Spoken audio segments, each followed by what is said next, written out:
Hello everyone, তোমরা কেমন আছো? আশা করি ভালো আছো। আমিও ভালো আছি।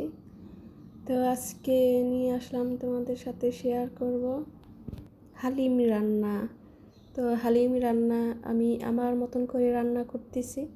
তো এখানে আমি পেঁয়াজ ভেজে পেঁয়াজটা বেরেস্তা করে নিচ্ছি, আর কিছু পেঁয়াজ রেখে দিলাম। পেঁয়াজটা এখানে ভালোভাবে ভেজেই নেব। আর এখানে আমি কয়েকটা তেজপাতা আর গোটা গরম মশলা দিয়ে দিলাম। তো এখন দিয়ে দিব মাংস। তো হালিমে কিন্তু এরকম পেঁয়াজটা ভেজেই নিতে হবে। কিছু তুলে রেখেছি, ওটা পরে দেব। তো মাংস এক একজনে এক একভাবে দেয়, আমি এভাবে নিয়েছি। তো কিছু ভেঙে দেব আর কিছু আস্ত থাকবে আর কি।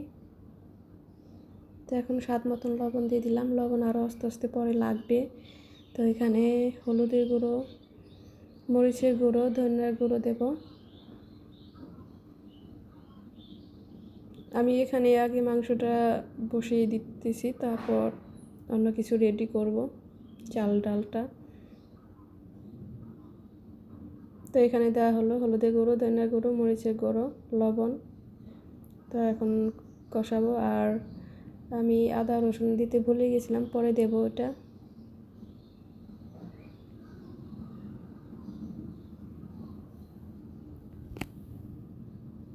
তো এখন মাংসটা কষানো হোক আস্তে আস্তে।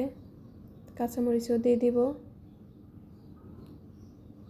হালিমটা আমার কাছে মনে হয় একটু ঝাল ঝাল হলে আমার কাছে ভালো লাগে। আর এদিকে আমি মসুর ডাল নিয়েছি, মুগ ডাল আর কলইর ডাল নিয়েছি। এটা তিনোটা মিক্স করেই আমি ভেজে নেব একটু। আর এখানে পোলাও চাল নিয়েছি। তো আমি একটু বেশি করেই ভেজে নিয়েছি, আর এতগুলা লাগবে না, রেখে দিয়েছি। তো এখন ব্লেন্ড করে নেব আধা ভাঙ্গা করে। একজন একইভাবে বানায়, আমি আমার মতন করে বানাচ্ছি।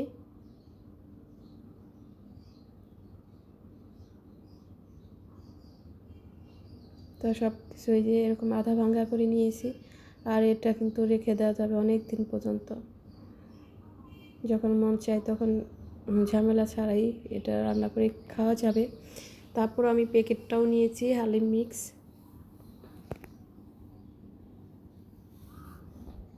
তো আমি একটু পরিমাণে বেশি রান্না করব।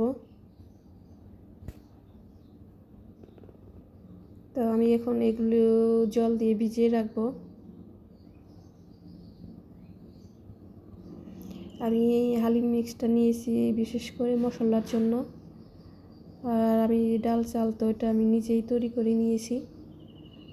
তো মশলাটা আছে ওটা আমি নিজে বানাইনি, ওটা হালিম মশলাটাই দেব। আর এটা আমার নিজে বানানোটা, তো বোঝাই যাচ্ছে না চালেরটা, আমি চাল মিশাই নেই, চাল পরে দেব, যেহেতু ওটা তাড়াতাড়ি হয়ে যাবে এর জন্য ডালের সাথে মিক্স করিনি।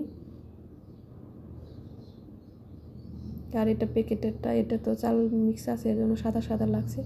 তো এখন আমি ওই যে আদা রসুনটা দিয়ে দিতেছি। আর একটু জল দিয়েছিলাম কষানোর পরে সেদ্ধ হওয়ার জন্য মাংসগুলো।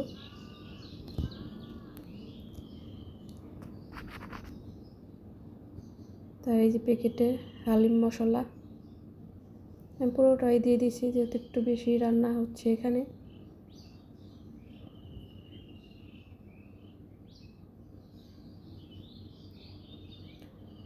তো সব মশলা সব কিছু তোমাদের পরিমাণ মতন নিবে, যেটুকু রান্না করবে তার পরিমাণ মতন সব কিছু দিতে হবে। তো আমি এই যে ভিজানো ডাল চালটা এখন দিয়ে দিতেছি। এখানে চাল দিইনি, এখানে যে ডালটা দিয়েছি।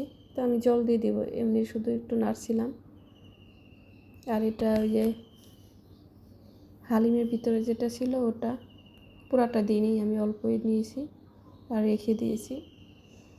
তো এখন জল দিয়ে দিব।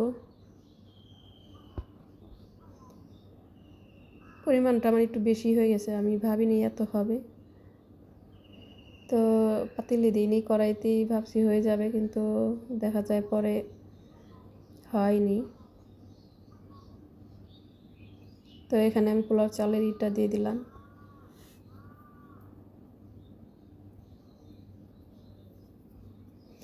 এটা পাতিলে রান্না করলে ভালো হবে।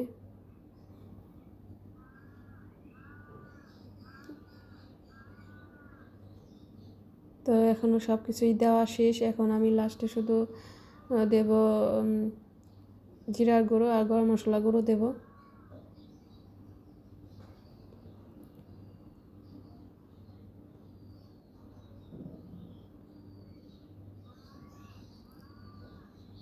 তো এখন আস্তে আস্তে হোক। এই হালিম হতে কিন্তু অনেক সময় লাগে।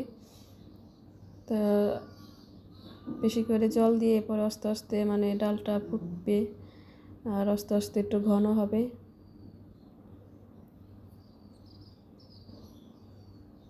তো হালিমটা কিন্তু অনেক মজা হয়েছিল। এটা রান্না করলে বিশেষ করে খাসির মাংস দিয়ে ভালো লাগবে। তো আমি একটু আলাদাভাবে একটু সম্বারও দিয়ে দিলাম, পেঁয়াজ, তেজপাতা আর শুকনো মরিচ দিয়েছি। আমি বললাম না আমার মতন করে আমি রান্না করতেছি। আমার কাছে মনে হলো যে পরে একটু তেল দিয়ে এই দিয়ে সম্বারটা দিলে ভালো লাগবে। তা আসলে কিন্তু অনেক ভালো হয়েছিল। তো রান্নাটা শেষ। তো ভিডিওটা যদি তোমাদের ভালো লাগে তাহলে অবশ্যই একটা লাইক কমেন্টস করবে। তো তোমরা ভালো থেকো, সুস্থ থেকো।